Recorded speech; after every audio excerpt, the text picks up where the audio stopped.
जय सिया राम।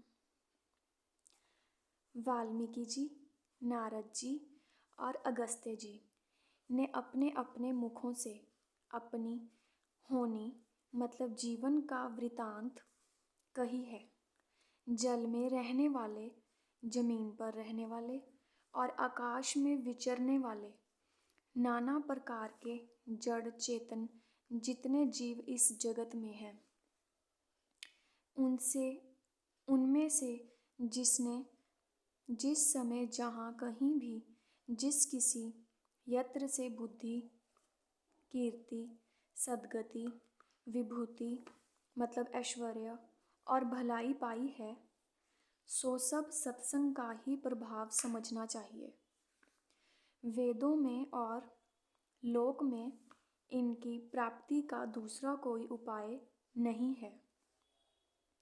सत्संग के बिना विवेक नहीं होता और श्री राम जी की कृपा के बिना वह सत्संग सहज में मिलता नहीं। सत्संगति आनंद और कल्याण की जड़ है। सत्संग की सिद्धि मतलब प्राप्ति ही फल है और सब साधन तो फूल है। दुष्ट भी सत्संगति पाकर सुधर जाते हैं। जैसे पारस के स्पर्श से लोहा सुहावना हो जाता है, मतलब सुंदर सोना बन जाता है। किंतु दैव्य योग से यदि कभी सज्जन कुसंगति में पड़ जाते हैं तो वे वहाँ भी सांप की मणि के समान अपने गुणों का ही अनुसरण करते हैं। अर्थात जिस प्रकार सांप का संसर्ग पाकर भी मणि उसके विष को ग्रहण नहीं करती तथा अपने सहज गुण प्रकाश को नहीं छोड़ती, उसी प्रकार साधु पुरुष दुष्टों के संग में रहकर भी दूसरों को प्रकाश ही देते हैं। दुष्टों का उन पर कोई प्रभाव नहीं पड़ता। ब्रह्मा, विष्णु, शिव, कवि और पंडितों की वाणी भी संत महिमा का वर्णन करने में संकोचाती है। वह मुझसे किस प्रकार नहीं कही जाती। जैसे साग तरकारी बेचने वाले से मनियों के गुण समूह नहीं कहे जा सकते। मैं संतों को प्रणाम करता हूँ जिनके चित्त में समता है।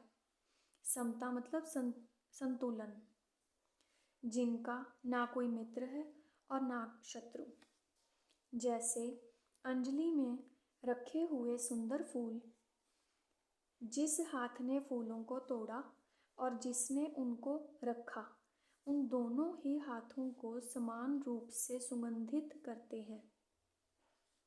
वैसे ही संत शत्रु और मित्र दोनों को ही समान रूप से कल्याण करते हैं।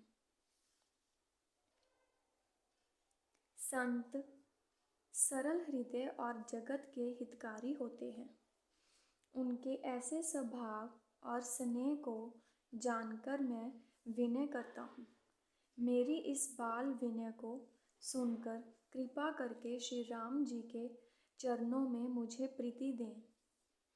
अब मैं सच्चे भाव से दुष्टों को प्रणाम करता हूँ, जो बिना ही प्रयोजन अपना हित करने वाले के भी प्रतिकूल आचरण करते हैं। दूसरों के हित की हानि ही जिनकी दृष्टि में लाभ है, जिनको दूसरों के उजड़ने में हर्ष और बसने में विषाद होता है, जो हरि और हर के यश रूपी पूर्णिमा के चंद्रमा के लिए राहु के समान है।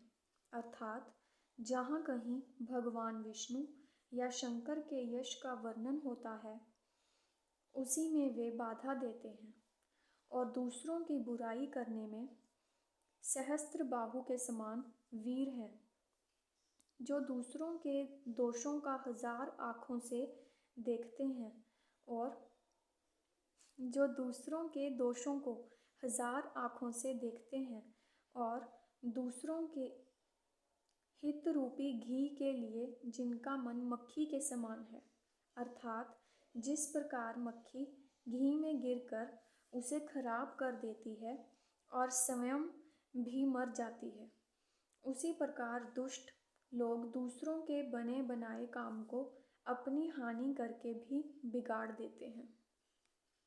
जो तेज दूसरों को जलाने वाले ताप में अग्नि और क्रोध में यमराज के समान है, पाप और अवगुण रूपी धन में कुबेर के समान धनी है, जिनकी बढ़ती सभी के हित का नाश करने के लिए केतु मतलब उछल तारे के समान है और जिनके कुंभकर्ण की तरह सोते रहने में ही भलाई है। जय सिया राम।